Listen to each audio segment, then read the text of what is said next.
Bonsoir à tous, bonsoir aux téléspectateurs de Télé Créole et bonsoir aussi aux auditeurs de Créole FM. Pendant que mes invités essayent de se trouver la bonne posture et montrer à leurs conseillères et conseillers techniques qui sont de bons éléments, on va continuer donc sur ce qui va être ce soir le club de la presse de la politique. On parlera régional 2015, la bataille d'une liste. Est-ce que c'est la bataille d'une liste de bloc contre bloc, bloc politique contre bloc politique, ou c'est des têtes de liste? On va regarder, est-ce que c'est la tête de liste qui fera la différence? Quel doit être le profil du prochain président ou de la prochaine présidente? Les premières annonces des programmes, faut-il craindre une surenchère en termes d'économie et d'emploi? Comment faire pour que l'on parle d'abord et surtout de développement de la Réunion au cours de ces 2 prochains mois? Des éléments de réponse tout de suite avec mes invités. On va commencer par la gauche. C'était vraiment très maladroit de ma part. Geoffroy Achourouleko, bonsoir. Bonsoir. Limon Rouge à ma droite. Oui. Et Pierrot Dubuis également à ma droite. Moi je n'ai rien dit, je proteste pas. Bonsoir messieurs. C'était vraiment très maladroit. Je vous prie d'excuser. Alors, et vous êtes au centre. C'est pas mieux. C'est pas mieux, je reconnais. Alors, juste pour dire, on a eu hier une nouvelle candidature. Aujourd'hui, combien de candidats vous avez en lice? Oh, ça c'est une question piège. J'ai compté, moi, une bonne dizaine déjà. Alors, est-ce que vous comptez Samuel Moine? Est-ce que vous comptez Vanessa Mirandil? Si je compte Samuel Moine, si on compte Samuel Moine, je pense qu'on doit être à 12. Oui, et Vanessa Mirandil, vous comptez aussi? Parce que je vois que Vanessa Mirandil figure dans les sondages. Moi, j'y crois pas. Non. Moi, je ne pense pas qu'elle y va. Non, moi, mais je crois pas non plus. Je pense pas qu'elle soit candidate elle-même, mais par contre, elle soutiendra une liste et je pense qu'elle ira avec Didier Robert. D'accord. Alors, Je crois pas non plus. juste, on va donc juste donner déjà les candidats. On va voir les candidats déjà déclarés tout de suite.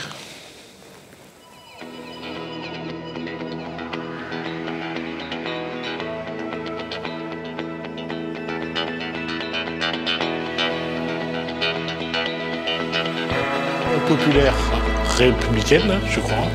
Éric Alandroit, alors lui c'est mouvement politique, je crois. Brigade Vélo, donc, PLR, PS, MCR, Mouvement Citoyen Réunionnais, Europe Écologie Les Verts, Union Démocratique Saint-Andréenne. Alors, Desmorennes, on en parlera. Vote pour Zot, votez pour Zot. On verra ce que c'est. Agnès Boyer, toujours présent. Nation Réunionnais. Joseph Gondin, Front National 974. Oui. Patrick Le Breton, Le Progrès PCR. Éric Maillot, Debout la France, le parti de Nicolas Dupont-Aignan. Sans cravate. Jean-Yves Fayette, Lutte ouvrière. Beau stylo. Charles Gradnon, une candidature de la population pour la population. Belle cravate. Thierry Robert, sans cravate, pour Geoffroy Achourouleko. Belle quoi? Et Didier Robert, Union de la droite. Donc les candidats que vous venez de voir. Pour les photos quand même, il peut trouver mieux pour tous les candidats de façon générale. Alors juste pour dire, il ne faut pas qu'il y ait de polémique sur les photos choisies, je les ai tous pris sur Facebook, c'est pour éviter les problèmes. Voilà. Comme ça on ne dira pas. Et puis j'ai choisi l'ordre alphabétique pour éviter aussi les problèmes. Voilà, ça c'était ça. Combien là officiellement? Officiellement, ils sont à 12. Oui, c'est ce que j'ai dit, effectivement. Mais bon, c'est vrai que moi je comptais Samuel Moine, et là il y est pas. 5, 6, 7, 8, 9. Mais il devrait faire quelque chose. En fait, il y en a 11 là, en fait. 11, ouais. Il y en a 11. D'ailleurs, alors tiens, voilà la première question intéressante. Est-ce qu'il y en a trop de listes?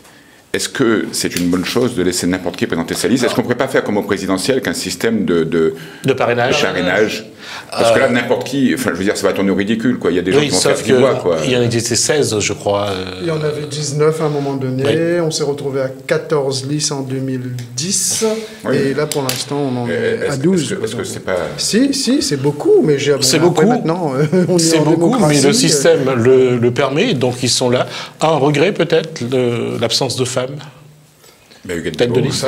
L'absence de femmes. Attendez, je pense qu'il y a une autre femme qui va se manifester, vous la connaissez, même à droite, elle est à droite, et elle pourrait se manifester dans les jours qui viennent. Vous voyez, donc on aura au moins 2 femmes tête de liste. J'espère qu'on n'aura pas beaucoup d'infos ce jour. Il y en a un dont on n'a pas parlé, et je m'apprête à annoncer sa candidature ce soir, c'est Paul Victoria, qui est sur le terrain. Oui, c'est sûr. Alors. Oui, qui est sur le terrain, ça, on le sait. On parlait de lundi, Il serait, dans mes renseignements, avec Paul Payette. Et il ferait a aussi pris des contacts avec des personnes dans l'Est. Et avec beaucoup de gens. Il avait rencontré Thierry Robert, qui lui avait proposé une place sur sa liste. Manifestement, il n'a pas accepté. Il avait rencontré André Akoun, il avait rencontré Michel Fontaine aussi, mais il veut monter sa liste. Donc, effectivement. Et alors qu'il avait signé un papier aux dernières municipales, s'engageant, si jamais il perdait les municipales, à arrêter la politique. On va y revenir parce que c'est intéressant. On va y revenir juste avant. Mais avant, on va sans doute clore ce dossier de la nouvelle route du littoral et de tout ce qui a été monté en épingle, manipulation d'un côté, manipulation de la presse de l'autre. Aujourd'hui, quelles sont les informations que vous avez sur ce dossier concernant la nouvelle route du littoral ? Il y a une enquête préliminaire qui a été ouverte sur un marché qui n'a pas encore été attribué. Qui n'a plus été Voilà. Et qu'aujourd'hui, on en est là, il n'y a pas d'autre. Est-ce que vous pensez qu'il y aura, on en a parlé hier soir aussi, est-ce que vous pensez qu'il y aura des révélations avant les élections ? Est-ce qu'il y aura des révélations sur l'affaire Cahuzac qui est en cours ? Est-ce qu'il y aura des révélations sur d'autres affaires qui sont en cours ? Je pense que oui, à un moment donné, mais arrivera avant les élections. Non, pas avant les élections. Arrivera un moment, excuse-moi Pierrot, arrivera un moment où il sera plus possible de sortir des affaires à 2 mois.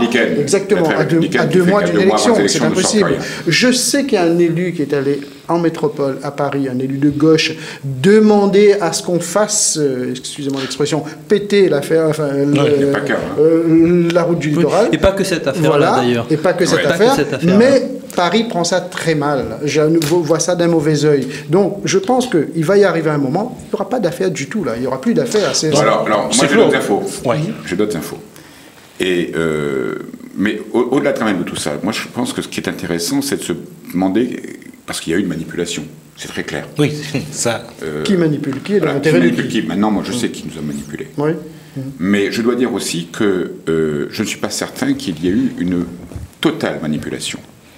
Que certains aient pris certains éléments, les aient montés en épingle, nous aient amenés sur des pistes, oui, sans aucun doute. Et souvent, de l'endroit où on s'attendrait le moins. D'accord? Mais moi, j'avais des informateurs à Paris. Donc là, il n'y a pas question de manipulation, petit gros doigt de la Réunion, très haut niveau, qui, il y a 6 mois de ça déjà, m'avait prévenu en me disant exactement comment ça allait se passer. Et ça s'est déroulé exactement comme prévu. C'est pour ça que quand les choses sont arrivées, pour moi, c'était logique, parce qu'on m'avait prévenu 6 mois avant. Oui, parce Deuxièmement, que je rappelle juste que vous avez aussi annoncé qu'il y avait des enquêteurs également à La Réunion. Tout à fait. Ouais. Deuxièmement, j'avais une source, moi, proche du milieu de l'enquête, qui m'a annoncé plusieurs jours à l'avance que les enquêteurs allaient débarquer le lundi matin, que les interrogateurs allaient débuter le mercredi matin. Je ne suis pas le seul, parce que, je ne vais pas dire qui c'est par charité chrétienne, mais une des têtes de liste que j'ai rencontrée dans la semaine précédente, lui-même m'a annoncé que les policiers et les gendarmes allaient débarquer le lundi matin. Donc, je veux dire, c'est allé très loin. Maintenant, mon informateur, proche de l'enquête, je le rappelle le lendemain matin, je lui dis, attends, mais tu m'as raconté des histoires. Il me dit, non, Pierrot, tout ce que je t'ai dit, je te le jure, c'était vrai. Alors, est-ce que les gendarmes sont vraiment venus ? Est-ce que devant le fait que la presse en a parlé, c'est allé trop loin, comme il n'y avait pas grand-chose sur Didier Robert, en fait c'était Didier Robert qui les intéressait, est-ce qu'ils ont fait marche arrière ? Aujourd'hui, honnêtement, je ne sais plus. Oui, toujours est-il que le secrétaire général du parquet national de Paris est monté au créneau pour démentir complètement, pour dire non, c'est pas vrai, il n'y a pas de gendarme, il n'y a pas d'enquête. Oui, cela dit, ça ne veut pas dire qu'il y a... Oui, il n'y a pas d'enquête. Non. Attention. Non, pour moi, c'est pas parce qu'il le dit, lui, que pourtant c'est une vérité vraie, parce que sous réserve de vérification. Il y a des guerres entre les parquets, et d'ailleurs, je pense qu'on a tous les mêmes infos ici. Il fut un temps où des gens proches de l'enquête, on va dire même très proches de l'enquête, disaient mais il y a des choses seulement au niveau de l'instruction, enfin du parquet, ça bouge pas. Ça bouge pas, il y a un certain immobilisme, donc voilà. Et ça a expliqué, selon certains, le fait que la chose passe au national.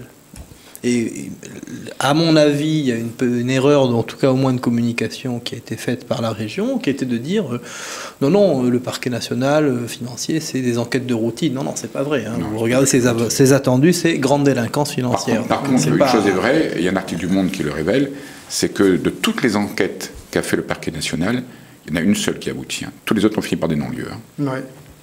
Alors on entend se dire ça, il y a des points sur lesquels je voudrais contraire, insister quand même, qui est quand même assez intéressant, parce que moi, un des éléments qui a fait que j'ai sorti le papier, rappelez-vous quand même qu'il y a eu une conférence de presse de Paul Vergès. Oui. C'est lui qui a accéléré, ça a été l'accélérateur. Disant, grosso modo, reprenant mot pour mot ce que j'avais écrit, mais donnant quand même une information capitale, j'ai lu l'article d'un journal national qui va sortir dans les jours qui viennent. Je veux dire, je me suis dit, bon, ben écoute, là, si Paul Vergès a lu l'article et que l'article va sortir, tout le monde pensait que c'était Mediapart, on s'est dit, bon, ben, ça y est, ben voilà, c'est bon, ça confirme tout, quoi. Moi, personnellement, j'ai jamais beaucoup cru à l'hypothèse Mediapart. Cela dit, il faut quand même vérifier tout cela. Je vais vous dire pourquoi. Parce qu'on a vu par le passé, Paul Vergès avait dit aussi que Jean-Paul Livera-Poulet, je ne sais plus à quelle élection, et c'était dans les années 80, ils étaient dans un hôtel à Saint-Gilles et avaient remis de l'argent, une enveloppe ou un sac rempli d'argent à Axel Kichnah. C'était en pleine élection. Bon, il a un petit peu l'habitude de ce genre de truc. Mais attendez, sauf qu'il avait vu un attentat, alors c'est un pétard qui a pété dans son pochement. Sauf que ce soir-là, quand il a vu Jean-Paul Livera-Poulet remettre l'enveloppe à Axel Kichnah, Jean-Paul Livera-Poulet était dans l'avion. Bon, après, de la même façon, il y a eu une conférence de presse où officielle, toute la presse invitée, enfin convoquée, invitée comme vous voulez, et qui disait qu'il y a un tueur d'élite qui arrivait des Comores de Madagascar ou des Comores, j'en sais rien. Il n'y a jamais eu de tueur d'élite. Le serpent. Voilà, le serpent, le fameux serpent. Attends, mais le serpent existait vraiment. Oui, après, il faut faire attention, on est en période électorale. Oui, le problème, c'est que la presse est entrée dans cette faille. Tout le monde a repris. On a même dit que les faits de corruption sont avérés. Oui. Il y a eu cette... Il y a aussi un autre événement quand même qui aujourd'hui existe et qui n'existait pas il y a quelques années. C'est l'arrivée d'Internet et des sites d'information en ligne. Bien sûr. Qui font qu'il y a une concurrence. C'est plus une concurrence où on sort tous les deux le matin à 7h du matin et bon, on peut attendre, on peut vérifier le dernier moment. Là, il y a un tel qui sort, mais il faut vite avoir ses propres renseignements et puis... Donc, pour l'instant, on est d'accord sur un point, il n'y aura pas d'affaires avant les élections. Non, on ne peut pas dire ça. Non, on ne peut pas dire ça. Moi, je pense sincèrement qu'il n'y aura pas d'affaires avant les élections. Je ne dis pas qu'il n'y a pas d'affaires, je ne dis pas qu'il n'y a pas... On ne peut pas prendre l'engagement qu'il n'y en aura pas. Exactement. Mais nous sommes le 16... On est à 3 mois des élections. On sait qu'il y a une trêve des élections pendant 2 mois. Donc, si quelque chose doit se passer, c'est dans le mois qui vient. Avant la fin du mois d'octobre. Avant la fin du mois d'octobre. À partir de la fin du mois d'octobre, c'est fini. Alors, il n'y aura plus rien. Pourquoi Non, jusqu'à la fin du mois de septembre. D'accord, la fin du mois de septembre. Alors, revenons sur un point. Il reste 15 jours. Et c'est pour raison pour laquelle je pense sérieusement qu'il n'y aura plus d'affaires avant les élections. Ce qui a surtout, cette affaire a eu une conséquence incroyable, c'est que ça a créé la panique dans un camp politique. Et le fameux plan B, dont certains ont parlé, ça a montré que cette affaire pouvait changer les donnes au niveau politique. Ouais. Est-ce que aujourd'hui, à droite, puisque je dirais que cette affaire est pour l'instant mise en marche, est-ce qu'il y aura malgré tout une deuxième liste à droite ? Moi, je pars d'un principe, voire même de 2 principes. Je pars du principe dans la vie que rien n'est acquis et rien n'est jamais figé. D'accord ? Tout est encore possible, que ce soit à droite ou à gauche, jusqu'au dépôt de candidature. Rappelez-vous, qu'est-ce qui s'était passé en 2010 ? On avait dit qu'il allait y avoir une liste, Didier Robert, avec Jean-Paul Livera-Poulet, etc. Au dernier moment, vous savez ce qui s'est passé ? L'autre a sorti sa liste de son chapeau. Et vous imaginez bien qu'une liste, ça ne se fait pas comme ça avec 45 noms dessus. Ça veut dire que c'était quand même en préparation parce qu'il se disait au cas où, etc. Là, il y a des bruits de préparatifs quand même, de plus récurrents à Saint-Pierre et à Saint-André. Alors, je vais vous étonner, moi. Je vais vous étonner parce que moi, je pense qu'il n'y aura pas de deuxième liste. Je pense qu'il n'y aura pas de deuxième liste pour une raison toute simple, c'est qu'à la différence des autres fois, cette fois-ci, les maires se sont déjà engagés publiquement. D'accord. Il y avait un coup à faire qui aurait été possible, à l'occasion du fameux plan B il y a une semaine. Ce coup-là a échoué, et je dirais que Didier Robert en sort conforté aujourd'hui. Je ne vois pas du tout Comment est-ce que des élus de droite, s'ils ont un pois chiche dans la cervelle, pourraient aujourd'hui aller faire une deuxième liste? Ça serait la certitude de prendre une baise, pardonnez-moi l'expression, aux élections. S'il y avait eu effectivement l'affaire route du littoral, il y avait un plan B qui était en préparation. Mais aujourd'hui, c'est fini. Ça, on le sait. Et alors, pour aller dans ce que disait... Il n'y aura pas de deuxième liste. Il n'y aura pas une deuxième liste à droite. Enfin, je ne suis pas tout à fait d'accord. En tout cas, il n'y aura pas de liste à droite menée par un maire. Voilà. Il y aurait vraisemblablement une liste à droite menée par quelqu'un d'autre, pas un maire. Pas quelqu'un de Ce qui prévient pour l'instant l'existence d'une seconde liste, mais qui à mon sens demeure un scénario tout à fait possible. Ce qui prévient pour l'instant l'existence d'une seconde liste, c'est que l'homme fort de l'affaire, c'est-à-dire Michel Fontaine, a déjà les cartes en main en réalité, et que les exigences que lui, sans doute Madame Nadar aussi, et quelques autres ont sur la composition de la liste sont importantes. Bon. Et dès le moment où ces exigences seront satisfaites, il n'y aura peut-être pas de deuxième liste. Mais il n'est pas dit que ces exigences seront satisfaites. Ça, si on est dans des problèmes de placement, on n'est pas tellement dans des problèmes de stratégie. Moi, il y a quelque chose qui m'étonne dans cette campagne, c'est que ce sont, et tout à l'heure tu as parlé de Vira Poulet, c'est que ce sont les gens qui au départ, sur lesquels on avait le plus gros doutes, qui aujourd'hui bossent le plus pour Didier Robert. Les deux maires qui aujourd'hui font du terrain, mais comme des bêtes, comme si c'était leur élection à eux qui était en cause, c'est Jean-Paul Virapoulet et Joseph Sinimalé. Donc ça, c'est le premier point. Le deuxième point, pourquoi est-ce que je dis que Didier Robert en sort conforté? Tu dis que jusqu'au dépôt de liste, il peut y avoir quelque chose. Mais attendez, je veux dire, c'est pas des gamins qui font des listes là. Hein. Qu'est-ce qu'ils vont faire? Ils vont se taire jusqu'à la dernière minute. Oui, personne ne saura qui est sur la liste jusqu'à ce qu'elle doit déposer à la préfecture. Et qu'est-ce qui va se passer?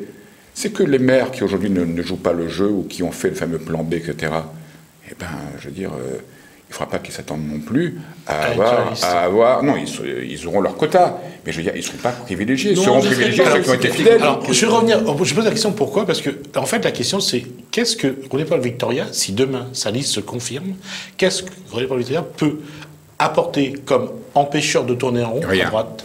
Il va enlever 3-4%. Oui, il va prendre 3-4%, effectivement. Voilà, c'est tout point. C'est pas ça qui va changer la donne. Mais il y a quand même une... Et à la limite, ça fera le petit réservoir de voix au deuxième tour. Non, mais la possibilité d'une seconde liste de droite n'est pas seulement soumise à un deus ex machina du type scandale politico-financier. Il suffit qu'un ténor de la droite se persuade qu'il est le mieux placé pour gagner. Non. Et ça peut tout à fait arriver. Il suffit de regarder les derniers sondages. Écoutez, moi, si j'étais un grand baron de la droite, à Dieu ne plaise, hein, mais si j'étais un grand baron de la droite... Alors, j'en ai parlé. Non, écoute. Tu fais la somme. Huguette Bello, Thierry Robert, Didier Robert est out. Pour l'instant, il n'a pas un profil de gagnant plus prononcé que d'autres. Nous sommes dans les sondages. Oui, mais à l'époque... On en a fait un, effectivement. Mais nous sommes dans les sondages.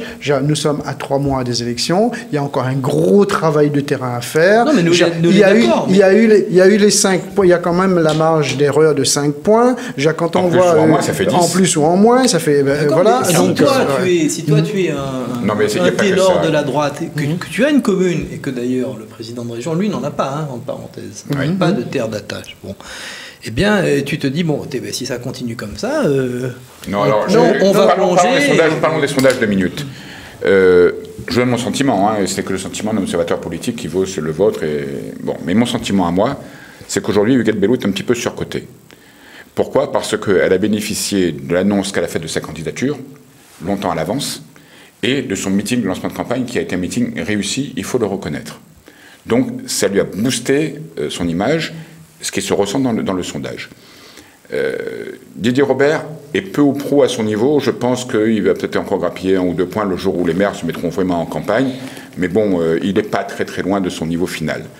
Je pense que Thierry Robert n'est pas loin non plus du niveau auquel il sera en fin de campagne. Je pense qu'il est un peu sous. Oui, je sais. On en a déjà discuté et on fera le compte à la fin. Par contre, il y en a un qui, à mon avis, est très en retard, c'est Patrick Le Breton, qui va grimper et qui va rattraper. Juste un élément, Pierre. Rappelez-vous, en 2010, Paul Vergès était très haut dans les sondages. Oui. Et il était annoncé gagnant. Rappelez-vous, Huguette Bello était très haut dans les sondages municipales de 2014, annoncé gagnante également. Donc, est-ce qu'aujourd'hui, autour des marges d'erreur qu'on donne à chaque fois, les 2, les 3... Non, c'est 5 en plus, 5 en moins, ça fait 10 points. Ça fait 10 points de... Ça dépend. Au niveau national, il donne 3 points. Non, mais localement, c'est ce que je viens de dire. Les sondages, oui, effectivement, ça donne une tendance à un instant T, mais ce n'est pas les sondages qui font l'élection. Ce sont les candidats qui sont sur le terrain. Moi, c'est la campagne électorale. Après, je prends par exemple le résultat de Didier Robert.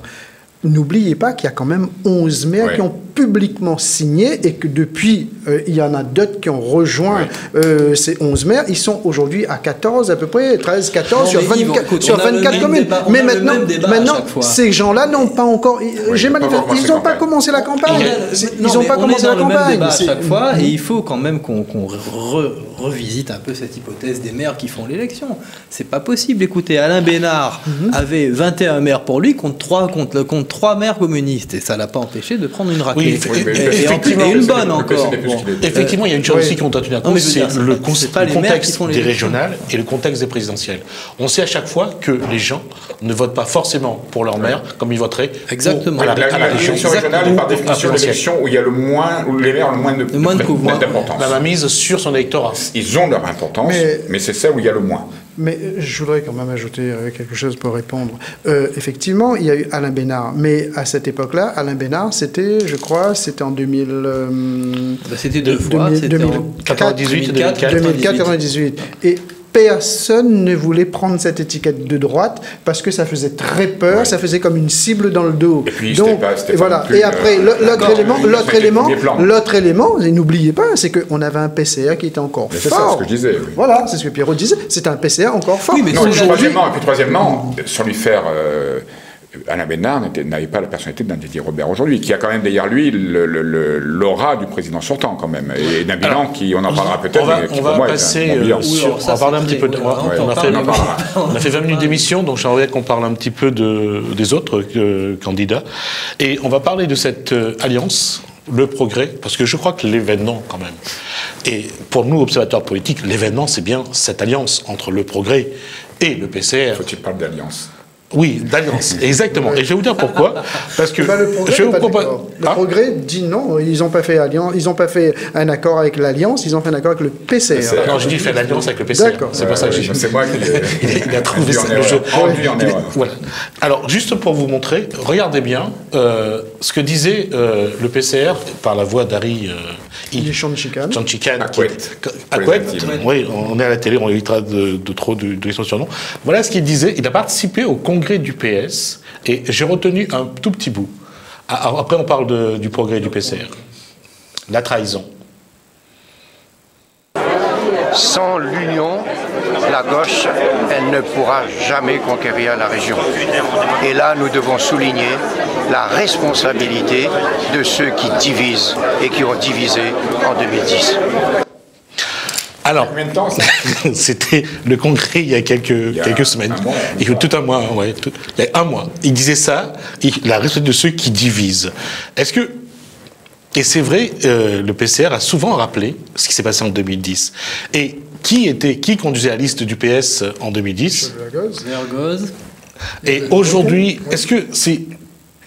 On est content quand les gens se rabibochent, se font des câlins, c'est tant mieux pour le bien-être. Mais là, en politique, de voir Michel Vergoz d'un côté, de voir Paul Vergès sur une liste pour... Non, pour la liste, il ne sera pas sur la liste. Vergoz non plus. Ni Vergoz. Oui, c'est son premier adjoint, je crois, qui sera sur la liste. De voir ces deux-là défendre la même chose. Et ce qui est paradoxal, tout à l'heure, on va entendre Paul Vergès dire, lui, son choix, c'est le tram-train. Alors que Michel Vergoz, du temps où il était à la région, il a toujours défendu le projet de la nouvelle route du littoral. Politiquement, comment vous revivez? C'est facile, Justine. Les ennemis de mes ennemis sont mes amis. Qu'est-ce qui a pu motiver un Paul Vergès à s'allier avec un Patrick Le Breton?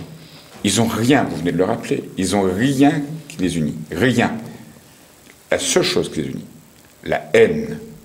La haine d'un Paul Vergès pour une Huguette Bello et la haine d'un Patrick Le Breton pour un Gilbert Annette. Point barre. Si jamais si jamais Paul Vergès était allé avec Thierry Robert, ce qui aurait été compréhensible puisque le PC a aidé Thierry Robert à se faire élire à Saint-Leu. 2008, oui, effectivement. Si le PC était allé avec Thierry Robert, le PC aurait été pieds et poings liés. Parce que si jamais Thierry Robert faisait alliance avec Huguette Bello au deuxième tour, le PC aurait été obligé de suivre. Donc il ne pouvait pas avec Thierry Robert. La seule alternative qui restait, si vous voulez tuer Annette, c'est d'aller... Et effectivement, là-dessus, il y a eu des discussions, effectivement, j'ai échangé avec un des cadres du PCR. Effectivement, il y a eu discussion avec Thierry Robert, et on l'a dit, c'est vrai que Thierry Robert a un problème de positionnement. Mais il est centriste, il n'a pas un problème de centriste. Si. Il est au centre dans un jeu politique clivé. Il a la haine de Didier Robert. Oui, on va chercher des explications parfois très loin. Nous, journalistes, c'est notre travail. Mais vous savez, il ne faut pas aller chercher midi à 14h. Prenez quelqu'un comme Paul Vergès, son ennemi juré, c'est Huguette Bello. Voilà, c'est tout. D'accord ? Gilbert Annette est allé rencontrer Huguette Bello. Thierry Robert est allé rencontrer Huguette Bello. C'est-à-dire, à un moment donné, ils ont sollicité Huguette Bello. C'est fini. Donc là, ils ont fermé la porte. C'est comme s'ils avaient fermé la porte à Paul Vergès. Le seul qui n'a même pas répondu aux sollicitations d'Huguette Bello, qui n'a même pas répondu à l'invitation d'Huguette Bello pour se rencontrer, c'est Patrick Le Breton. À ce moment-là, Paul Vergès est allé voir Patrick Le Breton. Et il s'est dit, bon, voilà. Sont mes amis. Exactement. C'est tout. Il ne faut pas aller chercher. C'est de la politique politicienne. Mais si. Et pour cette négociation-là, ça s'est pas passé comme ça. Ah bon ? Non, ça s'est pas passé comme ça. Ça s'est passé passé plutôt en termes de vitesse. C'est-à-dire ? Je pense qu'il y a un moment. Non, ça s'est passé en termes de programme. Ils sont d'accord sur tout. Ils sont d'accord sur le tram-train. Non, ils sont pas d'accord sur. Ça c'est sans. Non, si vous voulez, on a eu un épisode très vergésien. C'est-à-dire ? Au sens où Paul Vergès, depuis 1953, depuis qu'il avait fait alliance avec René Payette, hein, pas le prêtre, ouais, l'usinier. Hein, bon, non, je dis ça pour pour l'histoire. Voilà, pour nos spectateurs. Non, Paul Vergès a cette espèce de sens tactique qui lui fait faire la seule alliance que personne n'attend. Bon. Et à mon sens, il y a moins. Et là, c'est vrai que personne n'avait attendu ça. On regardait un peu, on disait bon, Thierry Robert. Il y avait même des gens, et je peux vous dire, hein, au sein du PCR, même des deux côtés, qui disaient finalement pourquoi pas se rabibocher avec Huguette Bello. Bon, là, si vous voulez, on a une décision qui, à mon avis, est plus tactique et qui est d'ailleurs un sésame fabuleux pour sauver le Parti communiste réunionnais. Le Parti communiste réunionnais a une commune, il se retrouve avec la moitié des places sur une liste qui a des chances de se maintenir au second tour. C'est quand même bien joué. Moi, je vois plus un coup tactique qui tend à faire survivre la machine, l'organisation au Parti communiste en se disant sans manquer, on aura des gens meilleurs. Bon. Parce que là, ces temps-ci, c'est pas terrible. Mais comment l'électorat communiste, qui pendant tout ces années de la mandature de l'actuelle direction de la région, on a entendu ces différends qu'il y a toujours eu entre Paul Vergès et Michel Vergoz. Comment les électeurs vont vivre ça? Je veux dire, comment c'est ressenti? Non, mais là, Vergoz n'apparaît pas, là, c'est le Breton. Les électeurs, vous savez, je suis pas méchant en disant ça, mais ils ont la mémoire courte, ils sont pas là avec ça. Regardez, mais bien sûr, et puis on a un électorat qui est très versatile aussi. Les électeurs... Non, mais l'électorat du PC n'est pas versatile. L'électorat du PC, il obéit au doigt à l'œil. Sauf, c'est bon, il s'est réduit en peau de chagrin quand même, depuis quelques temps. Mais si on devait se baser sur ce qui a été dit, le contraire de ce qui a été dit, etc. Si on remonte depuis 10, 15, 20, 30, 40, 50 ans en politique, mais tout le monde a dit quelque chose et son contraire. Tout le monde. Je sais pas, pour les élections au Conseil général, pour la présidence, rappelez-vous qu'est-ce qui s'était passé il y a c'est pour ça que les papiers signés, moi, vous savez, j'y crois pas plus que ça. Oui, c'est pour ça. Moi, la signature en politique, ça n'a aucune valeur. Aucune. Et comment voulez-vous que les électeurs s'y retrouvent après quand quelqu'un signe un papier qu'ils ne respectent pas? Mais là... parce que, comme dit, il n'est pas là avec ça. C'est déjà fini oublié. Exactement. Et vous savez, c'est la campagne électorale. Et c'est là, quelque part, est-ce qu'il faut jeter la pierre aux électeurs ou est-ce que, c'est la vie qui est comme ça? Dans le cadre de la campagne, l'élu ou le candidat ou ceux qui soutiennent le candidat en question de la tête de liste, ils iront voir. Il y a un dialogue qui se crée, il y a de la proximité. Parfois, il y a peut-être une petite aide à la famille. Voilà. Ne vous en faites pas. Il y a beaucoup de promesses aussi. Les gens changent d'avis. J'ai un proche d'un maire qui me disait encore il y a quelques jours. Il me disait, mais parfois, j'entends mon maire raconter des trucs. Je dis, mais c'est pas possible. Mais les gens ne peuvent pas croire ça, c'est pas possible. Mais si, ils croient. Bien sûr, ben oui, c'est ça. Alors, on était sur la route du littoral, on a dit que finalement, entre Michel Vergoz et Paul Vergès, aujourd'hui, il y a Paul Vergès qui maintient ce projet, plutôt que la route... on oublie que lui-même, il avait un projet équivalent. Hein. Bien, exactement. Non, qui n'était pas équivalent. Enfin, il y a un péage, presque différent. Déjà, non, en fait, il y a deux choses. Si tu permets.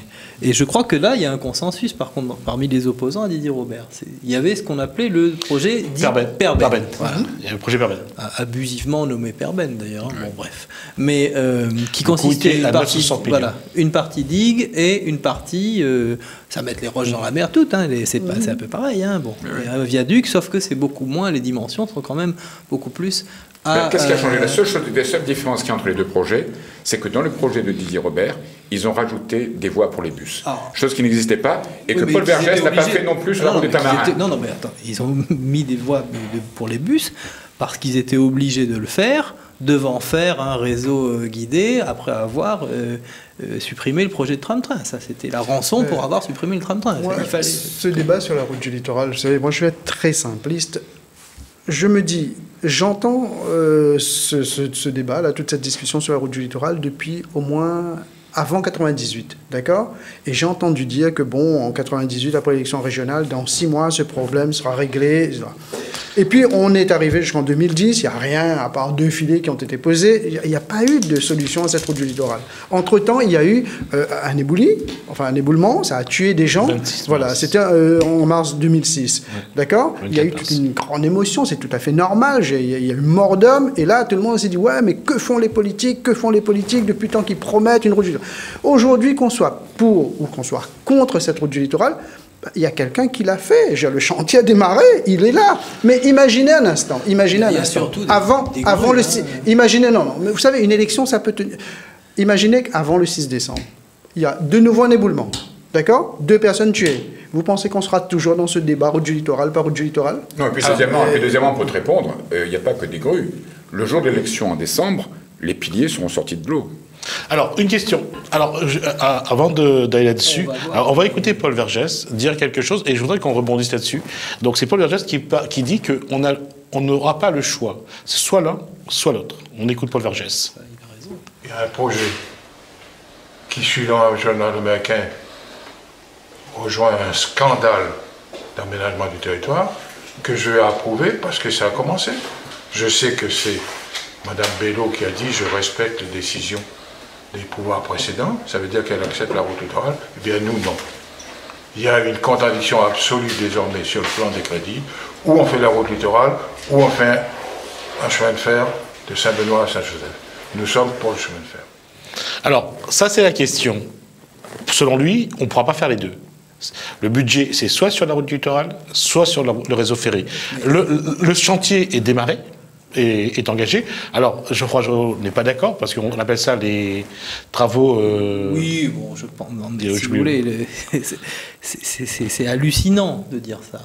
C'est hallucinant. On fera le point en décembre. On peut faire... il peut y avoir des piliers, si tu veux. Quand ça va en France, où ça va depuis Paris jusqu'à Chartres, il y a que 115 km d'aérotram. Mais voilà, mais c'est dans j'allais dire dans la canne. Non, c'est pas dans la canne, c'est dans le blé. Mais voilà, et puis ça sert à rien, parce que ça n'a pas été terminé, faute d'argent.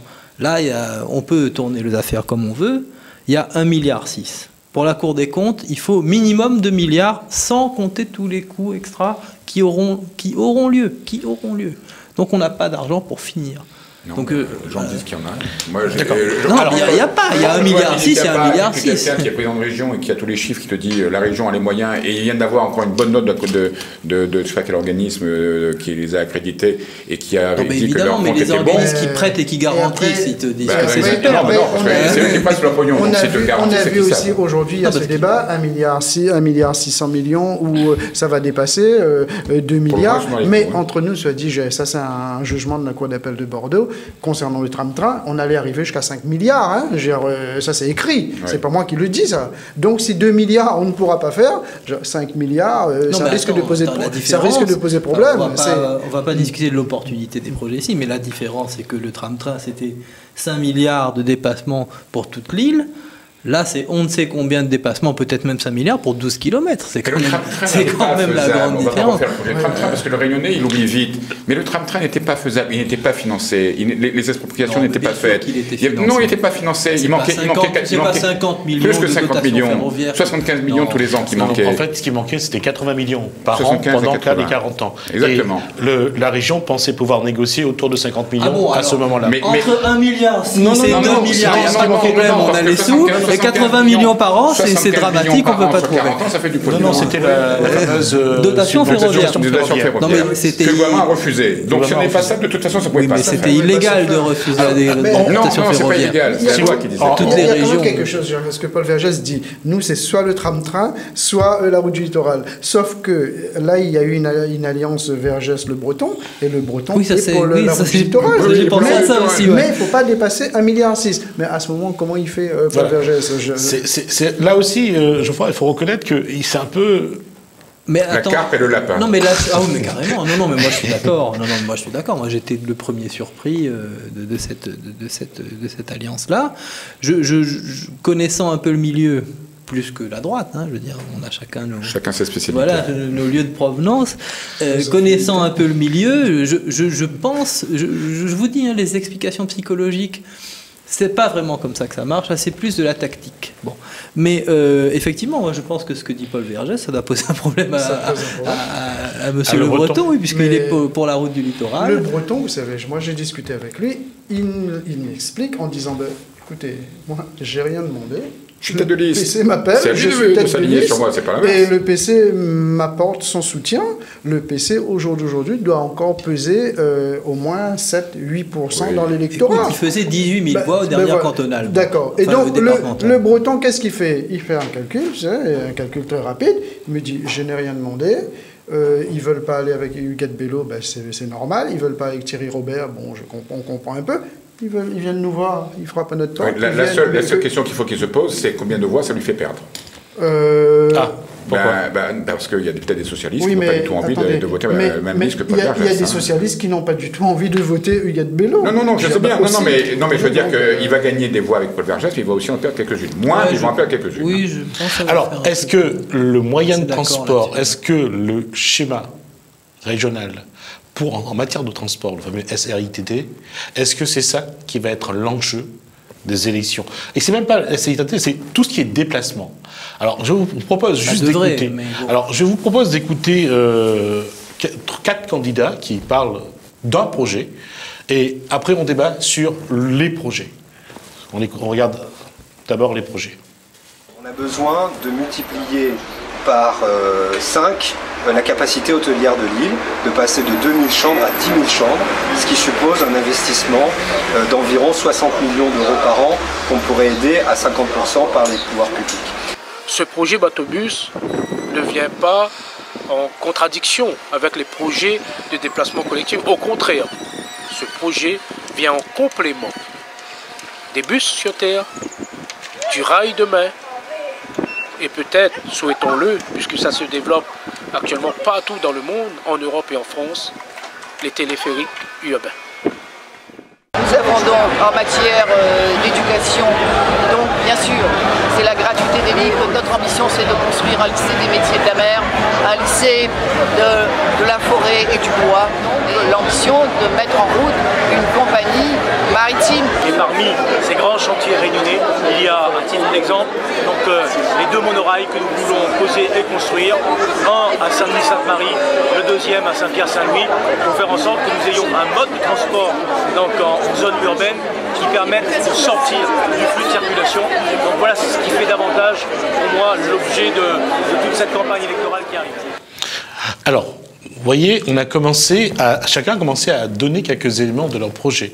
Et est-ce qu'il faut craindre une surenchère, parce qu'il y en a un qui a dit ça, l'autre qui va essayer de dire au-dessus, va surenchérir, ou est-ce que vraiment, dans ce que vous avez entendu à ce jour, ce sont des éléments qui entrent dans le cadre d'un vrai développement de la Réunion? La problématique du déplacement, oui, ça doit être... c'est une des questions importantes auxquelles les élus devraient quand même... qui est une compétence de la région. Et qui est une compétence de la région. Mais après, il n'y a pas que cela. On a entendu, par exemple, Hugues Maillot parler de la politique touristique, structure hôtelière, etc. Vous savez, pour vous donner un petit exemple, passez un petit coup de fil en ce moment à l'île Maurice, essayez de faire une réservation dans un hôtel. Vous allez voir, là, en plein septembre, en plein mois de septembre, octobre, novembre, c'est blindé. Et pourtant, les hôtels, ça n'en manque pas à Maurice. Hein. Bon, voilà. Mais il y a ça, mais tout est important dans ce qu'ils ont dit. Mais bon, après, il ne faut pas oublier aussi que nous sommes en période électorale, et là, on va avoir droit, pas plus tard qu'hier, je lisais le compte-rendu de la conférence de ce matin, d'ailleurs, non, hier sur les sites internet, compte-rendu de la conférence du Gad Bello. On va créer 31 000 emplois, etc. Mais à un moment donné, on se dit, mais pourquoi ils disent ça à chaque fois avant les élections, mais après, il n'y a plus rien. Je n'ai rien contre Mme Huguette Bello, par exemple. C'est une femme adorable, j'aime bien, c'est une politique que j'apprécie. Mais elle est députée depuis combien de temps? Si on cherche un peu, qu'est-ce qu'elle a fait depuis qu'elle est députée? Et là, tout d'un coup, elle sort, je vais créer 31 000 emplois. À un moment donné, il ne faut pas prendre non plus les gens pour des couillons. Oui, on avait bien dit 2000 bus. Oui, aussi. Sa conférence de presse, Robert a dit qu'il y a eu 2100 et quelques bus qui ont été achetés. Non, il avait dit 2000 bus en voie propre qui roulent au GPL. Pour revenir à ta question, oui, tout est important. La problématique du déplacement, du transport, c'est super important. Mais il faudrait quand même qu'ils accordent leur violon entre un tram-train, entre deux monorails, à un moment donné, on s'est dit, ils prennent les gens pour des comiques. Non, mais parlons-en 2 secondes d'une problématique de transport, parce que je pense que c'est quand même intéressant. Qu'est-ce qu'on a comme proposition sur la table? Paul Vergès, qui dit... Non, c'est même plus un tram-train, là. C'est un réseau ferré tout autour de la Réunion. On est passé à la dimension supérieure. Hein. Combien on a dit tout à l'heure? 5 milliards. Bon, c'est totalement irréalisable. J'espère qu'au moins quelqu'un autour de cette table ne va pas... totalement irréalisable. Donc c'est vraiment le truc attrape-nigo qu'on agite comme ça, qui n'a aucune chance de se réaliser. Irréalisable financièrement, mais vous imaginez le nombre d'expropriations qu'il faudrait faire. On est parti pour 20 ans de procès, là. Hein. Donc, allez, poubelle. Qu'est-ce qui reste? J'aime beaucoup Jean-Luc Ratenon. Mais bon, le bateau-bus. Il y a une étude qui a été faite, je crois que c'était à l'époque de Jacques de Châteauvieux, qui avait envisagé de faire une liaison par bateau. Oui, ça revient tous les 10 ans, on en parle. Bon, impossible, pourquoi? Parce qu'en temps de mer normale, il n'y a aucun souci. Oui, c'est pour ça qu'on a arrêté. Mais dès qu'il y a un peu de houle, on ne peut plus. Et on sait qu'à La Réunion, la houle, il y en a quand même régulièrement. Donc, je veux dire, si c'est pour que ça marche 2 mois sur 3 et que pendant 1 mois, là aussi, c'est pas possible. Donc, qu'est-ce qui reste? Il n'y a pas 50 solutions. L'avantage du monorail par rapport aux autres solutions, il y en a 2. 1, ça coûte beaucoup moins cher. 2, ça prend très peu d'espace au sol. Et avec l'emprise qu'il y a aujourd'hui, on peut quasiment le faire, il n'y a pratiquement pas besoin d'expropriation. Donc, c'est rapide, ça devient désengorger de la circulation, c'est faisable financièrement et ça peut être supporté par les finances de la région aujourd'hui. Voilà, point barre. Bon, pour moi... Alors, Huguette Bello a répondu à ça, juste avant de te passer la parole. Huguette Bello a dit que c'est un gadget, que ça n'a pas... Tout ce qu'il n'y a pas d'elle, c'est un gadget. Qu'il faut un réseau ferré. Alors, là-dessus, Didier Robert a précisé sa pensée sur son projet sur le monorail. Alors, aujourd'hui, est-ce qu'il faut revenir à ce qu'on avait vécu avant 2010, c'est-à-dire savoir est-ce qu'on va pouvoir trouver vraiment un schéma d'aménagement en matière de transport? Non, mais la question, et ça, il faut se baser sur ce qui existe. Ce qui existe. Et je suis désolé, ça fait, on va pas dire 5 ans, ça fait 3 ans, depuis 2012, que la région, j'ai fait un article là-dessus, réfléchit sur ce qu'on appelle un réseau régional de transport guidé. Bon, pour l'instant, c'est au fond du tiroir, et tout est fait pour que ça y reste. On a gaspillé des dizaines de milliers d'euros en études. Hein, je renvoie un article que j'ai fait. J'ai pu me procurer les papiers de commission permanente qui ont d'ailleurs été ôtés du site de la région, comme à peu près tout. Hein, maintenant, vous êtes sur le site de la région, vous ne trouvez plus rien. Bon, on se demande pourquoi. Bon. RTTG, on a un petit marché, on va dire, 66 000 euros d'études, qui n'a pas été réalisé à moitié, dont on a quand même donné 80% au bureau d'études, sans qu'il soit arrivé au bout. On relance les études. pour 116 000 €. Et puis on ouvre encore un nouveau crédit pour un autre bureau d'études, etc. Pour l'instant, on n'a pas avancé d'1 centimètre sur le RTTG. Le RRTG. Alors, je précise pour les spectateurs ce que c'est que le RRTG. Quand la région a décidé de supprimer le projet de tram-train, bon, pour des raisons X ou Y, elle l'a supprimé, le Conseil d'État a dit moi je ne valide pas votre schéma d'aménagement du territoire si vous ne proposez pas une alternative. Et pour l'instant, cette alternative, on ne la propose pas. Et on ne la propose pas parce qu'en réalité... Non, mais parce que le choix de la région, qui est un choix idéologique... Mais non, RRTG, c'est sur toute l'île. C'est sur toute l'île. Oui, mais monorail, c'est un bout. C'est Saint-Louis et Sainte-Marie. Non, en réalité... on a un choix qui peut se défendre. Après tout, il y a des tas de gens qui sont comme ça, aux USA, en Angleterre. La région est idéologiquement pour la route, pour la voiture, pour le pétrole. Et voilà, et c'est ça. Moi, ce qui me déplaît un peu, c'est qu'on sort, je suis pas loin de penser comme Huguette Bello, on sort un monorail quand il faut parler de train pour dire, ouais, regardez, finalement, on est écolo. Alors qu'en fait, on n'est pas écolo. Mais le train-train n'était pas écolo. Pour faire marcher le train-train, il a fallu construire une centrale de production d'électricité qui marchait au charbon. C'est l'énergie la plus polluante qui existe. Entre parenthèses, il était prévu de remplacer ça par de la géothermie, et ça aussi, ça a été foutu en l'air. Comme tout ce qui est... C'est pas le Vergès qui l'a retiré, c'est personne d'autre. Non, c'est pas vrai. Ben si, il l'a retiré sous la pression de la population qui ne voulait pas que ça se fasse dans la plaine des Sarres. Non, allez. Mais si. Et le système de variation de chaleur, d'eau de mer, etc. C'est pas Paul-Vergès. Non, mais on parle de géothermie. On va regarder. Tout ce qui était énergie alternative, ça a été fait capoter par cette majorité-là. Ils ont le droit, mais ne disons pas qu'on est écolo quand on l'est pas. La géothermie, c'est Paul Vergès qui l'a retiré. On va revenir il nous reste un quart d'heure. On va essayer d'avancer un petit peu sur le développement économique de la Réunion. Alors, à votre avis, vous qui êtes observateur politique également, je veux dire, qu'est-ce que vous attendez dans les projets? Qu'est-ce qu'il faudrait que les candidats, les têtes de liste, les listes proposent vraiment pour qu'on amène des éléments tangibles pour avoir au moins un projet de développement pour la Réunion? Qu'ils arrêtent déjà de tirer des plans sur la comète ou de proposer un catalogue La Redoute ou quel ou tout ce que vous voulez ou Trois Suisses, mais qu'ils se concentrent... Juste dire que vous connaissez beaucoup de catalogues. Pardon. Mais qu'ils se encore ça, catalogue? Je sais même pas. Maintenant, c'est de la vente en ligne, donc il n'y a quasiment plus de catalogue. Donc, j'ai oublié vers Baudet. Ben oui, Blanche Porte. Non, ce qu'il faudrait... Là, il y a des royalties, qui tombent.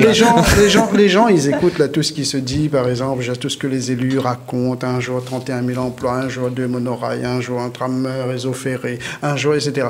Vous savez, ils sont confrontés à des problèmes beaucoup plus concrets, une réalité beaucoup plus douloureuse. Ils ne sont pas dans ces grandes affaires-là. Il en faut, évidemment, pour qu'il y ait de la commande publique, pour qu'il y ait de l'investissement, pour qu'il y ait de l'emploi, pour que ça fasse marcher le BTP, etc.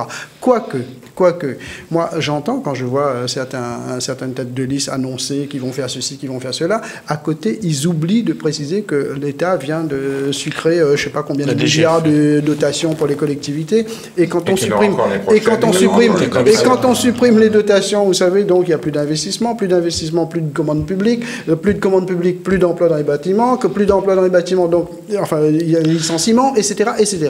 Et les gens, ils sont confrontés à quoi? À ce genre de problème-là. Problème d'emploi, problème de logement, problème d'aide pour les étudiants, les marmailles qui font des études. On leur dit, il faut aller à l'école, d'accord? Bac plus 2, plus 3, plus 4. Arriver à Bac plus 2, déjà, quand ils cherchent un stage en alternance, une formation en alternance, un stage dans une entreprise, c'est pas possible. Le marmaille, il n'a pas son stage en entreprise. Pourquoi? Je suis responsable directeur de la rédaction d'une entreprise. Je sais comment ça se passe. Je connais un petit peu la réalité économique des entreprises. C'est la crise. Les entreprises n'ont plus d'argent. Il n'y a pas de moyens, il n'y a pas d'aide qui leur permettent aujourd'hui d'embaucher des jeunes, notamment en alternance. Et ces jeunes-là, qu'est-ce qu'ils font? Ils sont obligés d'arrêter. Soit ils arrêtent, soit ils vont finir, je ne sais pas moi, caissière. On leur a donné l'espoir. Mais il se trouve qu'à un moment donné, le système fait qu'ils sont bloqués. Et mettez-vous à la place des parents. Pareil pour des aides pour aller faire leurs études à l'extérieur, etc. Ou pour se prendre un appartement, que ce soit à Paris ou au Canada, ou j'en sais rien. Mais c'est hyper compliqué. Et on a l'impression que les élus, ils sont pas du tout là-dedans. Ils sont sur le... Ils sont loin de cette réalité. Ils sont loin. Ils sont tellement visionnaires. Ils sont loin de tout ça. Or, la réalité n'est pas du tout leur réalité. C'est une réalité beaucoup plus palpable, beaucoup plus... c'est difficile. Alors justement, comment vous, avec votre plume, comment allez-vous justement amener cette réalité-là devant leurs yeux, leur dire, écoutez, voilà les besoins des Réunionnais, voilà ce qu'ils attendent, voilà... Oui. Comment faire pour que la presse participe aussi à ces régionales? Non, mais la presse devrait peut-être faire remarquer aux élus, mis à part peut-être Hugues Maillot et Huguette Bello, je parle de ceux qu'on a entendus, qu'ils ont une élection de retard, hein, parce que les compétences de la région ne sont plus limitées aux questions de transport, etc. Par exemple, la question du logement. Avant, on bottait en touche en disant « Oh, c'est pas la compétence de la région ». Alors qu'en fait, c'était quand même plus compliqué que ça. On pouvait agir dessus via l'aménagement du territoire, etc. Mais enfin bon, avant, on bottait en touche en disant « Ah, bah, c'est pas pour moi, ça c'est les autres, c'est l'État, c'est l'État ». Bon. Ça nous l'est très fort, nous, pour ça, pour dire que c'est l'État qui doit faire, que c'est les autres qui doivent faire. Bon, là, la compétence de la région est beaucoup plus ouverte. Et moi, je suis tout à fait d'accord avec ce que vient de dire Yves. On a l'impression que dans ce pays, les gens ont besoin que de routes. C'est incroyable, hein, de routes, de chemins de fer. On a besoin de la case, a besoin de l'hôpital, a besoin, etc. Et tout le monde parle de routes, de trains, bateaux. Moi, je vais peut-être être... je suis d'accord avec ce que vous venez de dire, hein, mais je vais être peut-être encore un peu plus pessimiste. Je crains que cette élection, comme beaucoup d'élections précédemment, ne se fasse pas sur un programme, parce que les électeurs ne croient plus au programme. Ouais, jamais trop. Moi, j'ai vu un jour une tête de liste devant moi me répondre à son directeur de campagne qui me disait « Mais on n'a pas encore fait le programme et on le dépose dans 2 jours. » Et l'autre qui lui répond « Mais t'inquiète pas, on fera ça en 10 minutes sur le coin de la table. » Et comme d'habitude, on promettra plus d'emplois, plus de logements, plus de ceci, plus de cela, et en 10 minutes, je te torche ton programme. Bon. Et ils sont tous pareils. Le PS actuellement travaille, mais c'est du pipeau, tout ça. C'est pour répéter les mêmes choses, les mêmes inepties, et les gens n'y croient plus. C'est fini, les gens n'y croient plus. Donc cette élection se fera essentiellement sur 2 choses. 1, sur la personnalité des candidats. La tête de liste. C'est ça, de la tête de liste. Capitaine, hein. Est-ce que un tel ou un tel me plaît pas ah oui, ça c'est un beau gosse. C'est évident. Je vais voter pour lui. Ça joue, c'est effectivement. C'est une femme, je vais voter pour une femme. C'est un jeune, c'est un vieux. Voilà. Il a défendu les plus pauvres, il a réussi à se faire une image. Bon, voilà, ça va se jouer là-dessus. Et puis, deuxièmement, ça se jouera peut-être, comme c'est joué la dernière élection régionale. Au 3e tour. Non. Pour ou contre certains gros projets. C'est-à-dire, mais dans une moindre mesure, hein, ce ne sera pas le plus important. C'est-à-dire que, par exemple, Paul Vergès a été battu sur le projet du tram-train, très clairement, et de la Maison des Civilisations. Surtout de la Maison des Civilisations. Oui, les deux. Non, parce qu'il avait dit... C'est lui qui a fait un référendum. Oui, il a dit l'élection sera un référendum. J'étais là. C'était un référendum, il a perdu. Il avait répondu à Jean-Paul Virat pour les associations. Oui.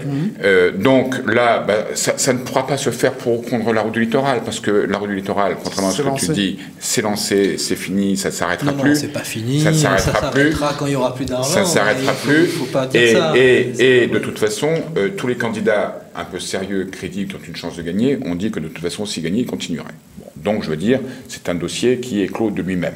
Qu'est-ce qui va rester? On va aller se battre pour savoir si on va voter pour ou contre un monorail ou pour... C'est pas ça. Encore une fois, ce qui va déterminer les choses, c'est la personnalité des têtes de liste. Point barre. Je suis à droite, je vais voter à droite. Qui c'est qui est à droite? Celui-là ou celui-là? Je préfère celui-là, et puis voilà, ça va se jouer comme ça. Mais ce ne sera pas sur le programme. Hein. Juste un mot, puisqu'on parle de gauche et de droite, on parlait de bipolarisation hier. Aujourd'hui, la posture, justement, on revient à Thierry Robert.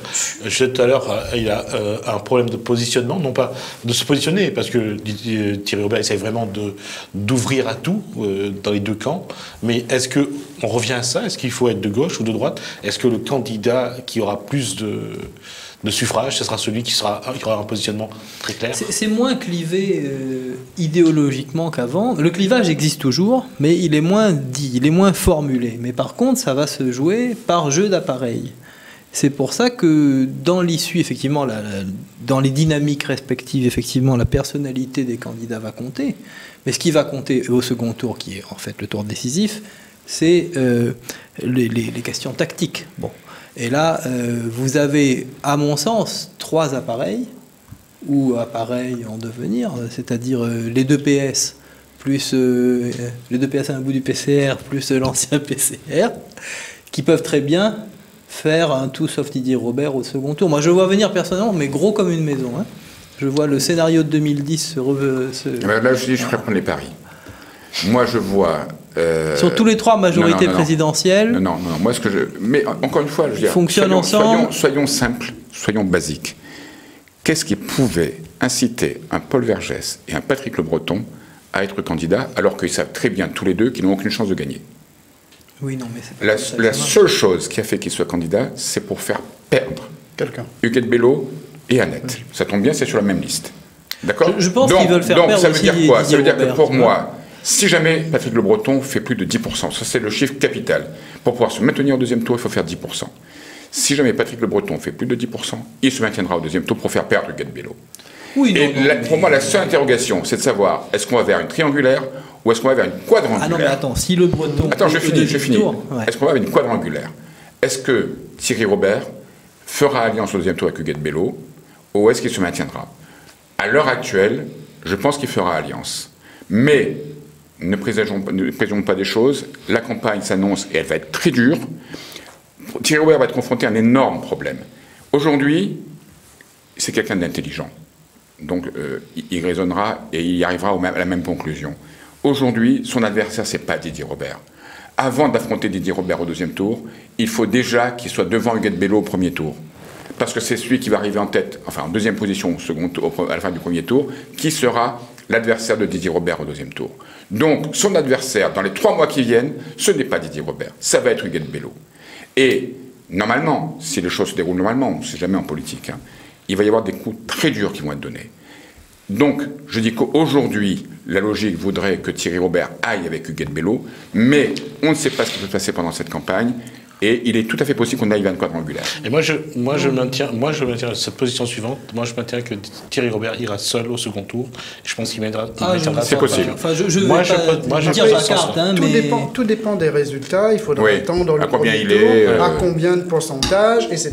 Oui, après, quel nombre de postes, la fusion, et comment se passe la campagne. Parce que ça aussi, c'est important. Justement, ce qu'ils vont dire pendant la campagne électorale. Tout est une question de dynamique. C'est-à-dire que si au deuxième tour, le candidat du centre, qui d'ailleurs est un centre qui tire un peu à gauche, un peu beaucoup, un peu beaucoup, et les 3 autres de gauche voient qu'ils peuvent fonctionner ensemble pour prendre la région, je veux dire qu'on se haïsse, qu'on s'aime pas. Moi, je ne suis pas convaincu parce que je ne suis pas convaincu. Je vais vous dire pourquoi. Si vous pensez contre premier vice-président de la région, si vous pensez que Paul Vergès s'est présenté à cette élection sur une liste. Non, mais il se présente pas. Non, sur une liste. Il ne se présente pas, mais il pousse, il soutient, d'accord, pour battre Didier Robert. Si vous pensez que l'ennemi de Paul Vergès aujourd'hui, c'est Didier Robert, alors là, franchement, je pense qu'on n'a rien compris en politique.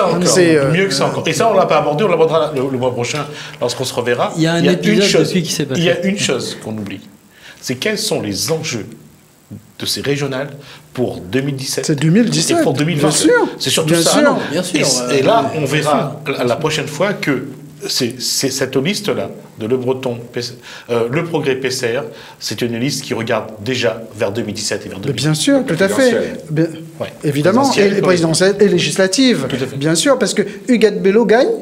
Déjà que le PC n'existe quasiment plus, le PC est laminé, c'est fini. Thierry Robert, posons-nous la question. Thierry Robert, bon, je veux dire, aujourd'hui, je pense qu'il a pris conscience qu'il ne pourra pas gagner cette élection et qu'il ne pourra pas être président de la région.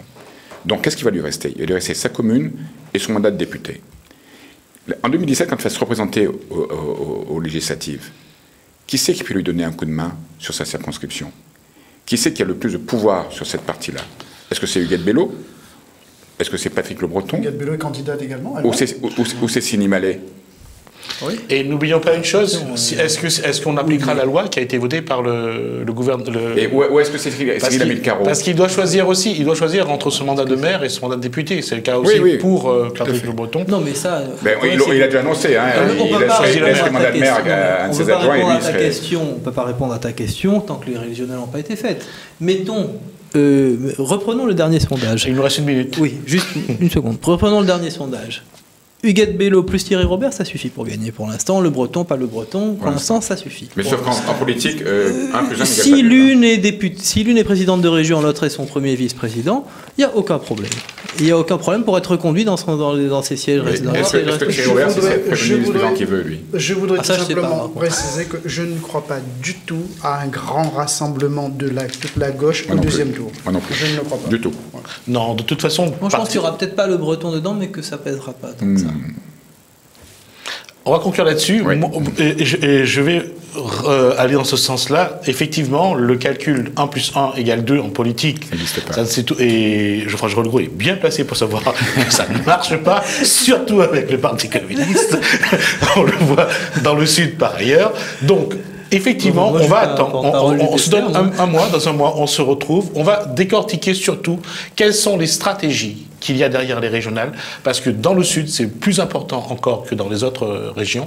Parce que Patrick Le Breton, je pense qu'il joue beaucoup plus que sa place à la région. Je pense que son positionnement dans le Sud est très important, qu'il aille ou pas aux législatives.